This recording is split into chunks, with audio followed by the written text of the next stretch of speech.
ত্রিপুরা তফসিলি জাতি সমন্বয় সমিতির ১০ম রাজ্য সম্মেলনকে সামনে রেখে এক রক্তদান শিবিরের আয়োজন করা হয়। সংগঠনের উদ্যোগে আগরতলার ডক্টর বি.আর. আম্বেদকর ভবনে এই শিবির অনুষ্ঠিত হয়। শিবিরে সংগঠনের কর্মী সমর্থক সহ সাধারণ মানুষ স্বতঃস্ফূর্তভাবে রক্তদান করেন। আয়োজকদের পক্ষ থেকে জানানো হয়, রাজ্য সম্মেলন উপলক্ষে সামাজিক দায়িত্ববোধ থেকেই এই কর্মসূচি নেওয়া হয়েছে। এই কর্মসূচিতে উপস্থিত ছিলেন সংগঠনের সাধারণ সম্পাদক ও প্রাক্তন বিধায়ক সুধন দাস। তিনি রক্তদাতাদের উৎসাহিত করেন এবং বলেন, ভবিষ্যতে ওই ধরনের মানবিক উদ্যোগ চালিয়ে যাওয়া হবে। ব্যুরো রিপোর্ট, নিউজ তৎকাল 24।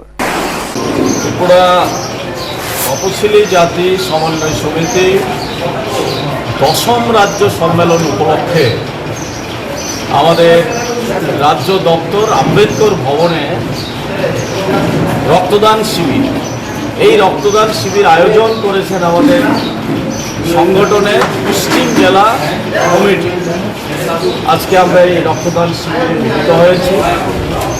আমি তার মধ্যে দিয়ে এই আবেদন করব, আগামী দিনেও এই রক্তদানে যেন সবাই এগিয়ে আসে।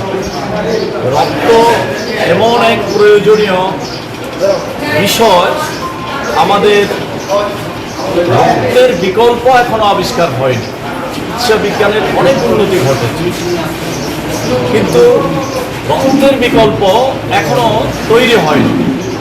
তাই রক্তের প্রয়োজনে যদি কার মৃত্যুমুখে পতিত হয়, তাকে রক্ত দিয়েই রক্ষা করতে হবে এবং সেই রক্ত একজন মানুষ হিসাবে এগিয়ে এসে দিতে হয়।